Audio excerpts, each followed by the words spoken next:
Hey everyone, for today's build guide I'm going to be covering the Red Knight.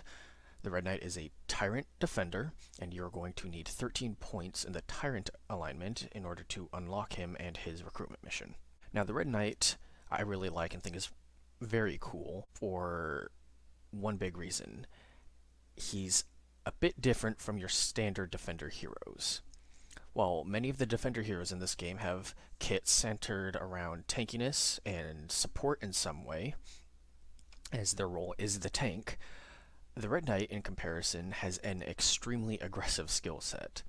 This skill set enables a much more aggressive defender role with higher damage and plays well if you're looking for a much more hyper-aggressive team comp. As we go through this and see some gameplay, you'll see some surprisingly high damage numbers for a defender. Like, we're talking triple digits in some cases. That's pretty nuts for the defender class. Going into essences, due to some of my own early game blunders, and not having him as my primary defender for most of the game, you can see that my Red Knight currently does not have his 4 essence slots filled out. That being said, I do know what essences I would recommend if you want to really use him and put him at the center of your party and have him be your defender. First is Essence of Hemorrhage. This is a no-brainer. The Red Knight has lots and lots of bleed, so having that plus 20% bleed damage is a must. That'll make a big difference, and you definitely don't want it on your Mordred like I have here. Second is a bit of a choice. In my opinion, you're going to want one of these.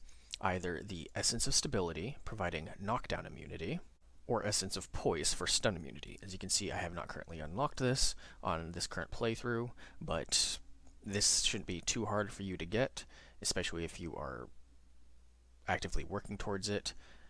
He's going to be face-to-face with a lot of enemies, so having some immunity to one or the other of these conditions can be very useful to keeping him from getting opened up. Like I mentioned before, I do not recommend using both, however, and if possible, you can just find a piece of gear to cover the other condition that is not covered by whichever essence you grant him if you really want that double coverage. Third, another option is either the Essence of Constitution for plus 50% physical debuff resist, or Essence of Willpower for plus 50% mental debuff resist. Again, you're not going to want both, as that will take up too many of the slots. I personally went with the physical debuff resist because due to the gear and talents that I picked, his physical debuff ended up being the lower of the two, and my mental debuff resist was already given to my Lady Morgause. We're going to be building him very aggressively, so he's not going to have that higher resistance in some cases like other defenders. He doesn't even have as many talents to grant him this higher resistance like many of these other defenders. So this will really help shore up that weakness for him and mitigate some incoming damage and CCs. Now, this last pick is sort of niche, admittedly. Odds are you're going to be running a lot of your better essences that enable damage dealing on your actual damage dealers. Essences that give things like extra AP, just extra raw damage, double damage, things like that. Now, our Red Knight is definitely more of a damage dealer than other defenders, but you probably want to prioritize, your champions or your arcanists with those types of essences. So for our Red Knight, I'm going to actually pick one of the Slayer essences. Now, the Slayer essences is a group of essences that provide a 25% damage bonus against an enemy type. There are Slayer essences for every faction. Seelie, Unseelie are lumped into one. There's the Lost, Picked, Fomorians. I recommend just picking the one that matches whatever enemy type you particularly either don't like to go against so you can kill them faster. So for a lot of you that may be the Lost, but you may have spent that one already during your early Act 1 play, which is completely understandable. I went with Seelie just because they have a lot of units that can kind of harass my group, so I picked that one. The Fomorian option is also not a bad choice, as they will be showing up a lot more in Act 4 and the endgame. That one can be a bit harder to get because it does require you to kill Fomorians in the first place. Moving on to gear. Before we get into what I currently have specifically, an easy guide for how to build his gear is to look for anything that buffs bleeds and damage to bleeding targets. He has so many bleeds that you'll be able to take advantage of these effects to a very high level. For his armor, I have the Sign of Awareness. This faces him towards his attackers to make sure he's blocking and going to be mitigating as much of the damage as possible to compensate for his otherwise more frail setup and his lesser amount of armor compared to outright tank builds like Mice or Mordred. Additionally, ignoring the armor break also helps make that armor last longer and make that lower total armor just stretch it out a bit longer. And the last effect here, the plus 5% damage received per hit taken. This is something we really like on him because, as I've mentioned before, his higher damage dealing, this will actually make a much more noticeable difference than other defenders. His weapon here is nearly perfect, the Weeping Oak's Mark. As you can see, there's a lot of things on this that really help. There's extra bleed damage, increased to his max AP to land more moves and land more bleeds as a result, having longer bleed durations so he can keep multiple enemies bleeding out at the same time. The minus 25% weapon damage may seem bad, but once we get to the gameplay and you see him in practice, you won't even be able to tell. Now for jewelry, I have the Vanguard's Ring of Fury, and I think this actually works pretty well with the Red Knight. However, that being said, there is probably some other choices you can find to optimize a bit further, playing more into bleed effects. Unfortunately, I just couldn't get one for this video. Lastly, we have his Oathstone, the Shatterproof Oathstone of Frenzy. Having unbreakable armor here is actually pretty useful, where normally I don't value this super high on defenders. Defenders normally have much higher armor by the endgame at this point, talking like close to 30. Our Red Knight only has 20 because of the much more aggressive build we're doing, so having the guaranteed armor at all times to help mitigate incoming damage, because he will be taking damage, is much more useful.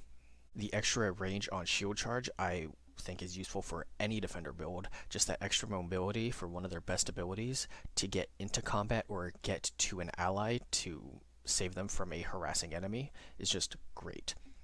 The extra HP is a nice bonus due to his lower defenses, gives him a little more wiggle room, but the main reason we're picking this item is that gain 1 AP for each kill.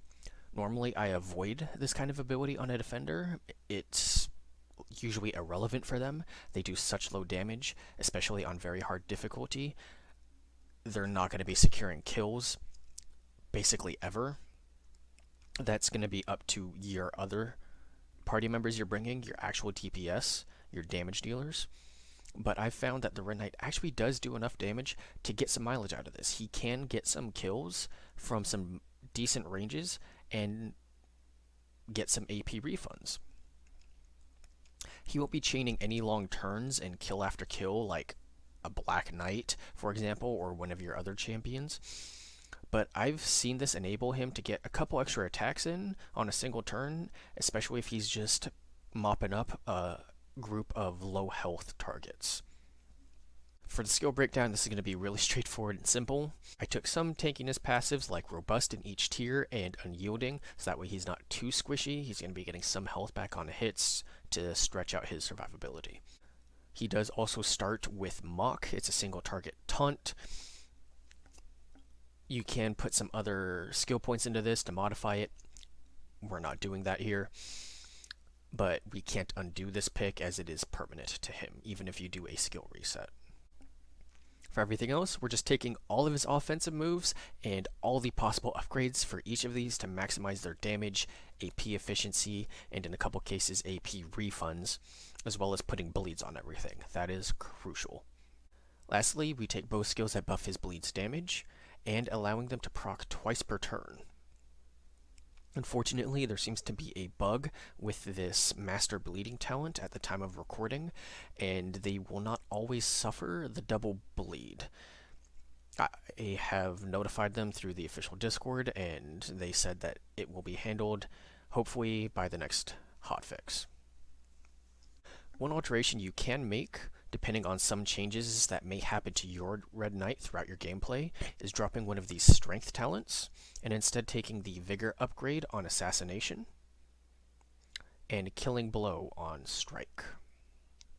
This will boost your AP per kill to potentially allow for some even longer turns, and get some extra attacks in. I'm just not taking it here because while I can get kills with him, during my normal gameplay, where other teammates are participating, it's not as common. However, if you manage to maybe get some other gear choices that really ramp up his damage further than what I'm able to get here for this video, or even just playing on a lower difficulty such as normal or maybe even just hard, I think this is a completely viable choice. Now enough talk, let's get into that gameplay. Here we are in Three Sisters on very hard, level 23 endgame mission. For this gameplay showcase on the Red Knight, I decided to also bring in Sir Mordred so we can kind of see side by side how their damages compare. Alright, this first turn we're just going to throw some debuffs around and skip our turns.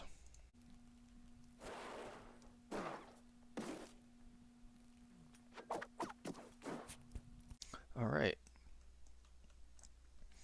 So, our Morgana's in some trouble, so we're going to have our defenders go to her rescue.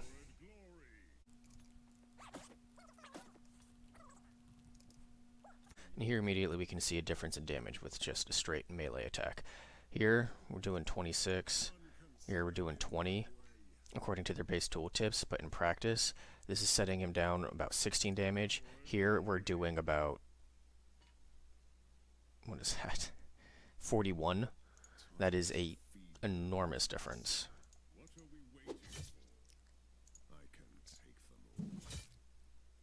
41 to 26. Nearly double.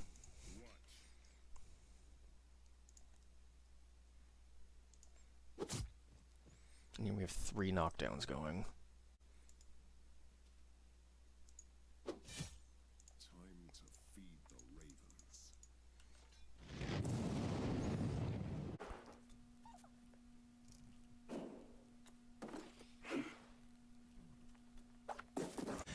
And on top of the base damage that Red Knight was doing, just 3 ticks of bleed against all these enemies. His damage now at this point, by the second turn, he is doing close to double the amount of damage that Mordred did, even with that AoE Chain Lightning taken into account.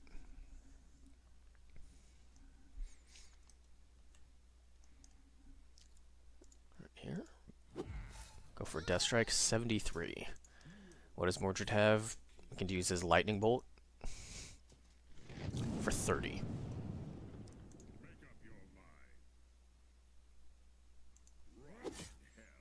$39, and our Mordred, not enough AP left over, so we're just going to end his turn. Meanwhile, our Red Knight can keep on going.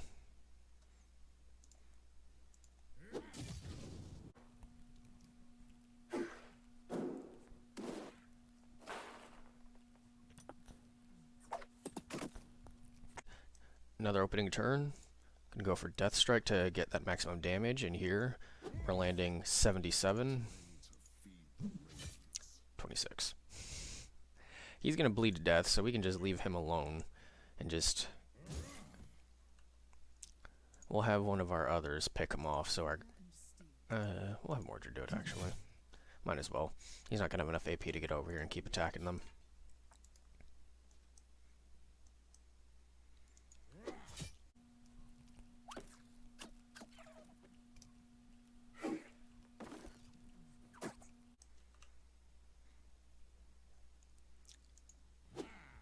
Dodge, that's fine. Axe throw. Get another swing in. With these 20 damage per ticks, that's 40 extra bleed damage we're doing here. Just get Mordred in and get his swing on.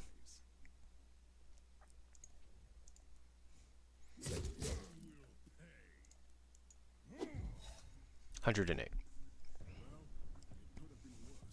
I mean, you can see the side by side, the damage difference is just insane, plus the bleed damages coming in every turn as The Red Knight can very easily, as you saw, spread bleeds across multiple targets. Even with the AoE capability, as amazing as Chain Lightning is, it just can't keep up. The Red Knight is just piling up the bodies in comparison. So I only have one gameplay fight today for this video. I feel like there isn't usually as much to really show off the crazy stuff he can do as a defender, just due to the nature of them being a bit more passive in their role. But I think it was pretty plain to see for everyone in that side-by-side with him and Mordred just how much more damage he could do compared to a more classically built tank. And even saying that Mordred isn't exactly classically built, he has spellcasting for debuffing. But more debuff, more support, more defense-oriented defender. The Red Knight was just completely schooling him in terms of damage. He just has so many bleeds he's putting out, so he has just passive damage and then just the raw damage from each hit. And we saw there on that killing blow, 103. That's crazy. That's 5 times the average damage that Mordred's doing on his swings, roughly. So if you're looking for a very aggressive, damage-oriented tank, the Red Knight's really the way to go. You may have to do a little more work to help keep him healthy, but he's a lot of fun to use, just having him go to town and just hemorrhaging your enemies left and right. I hope you enjoyed. Thanks for watching.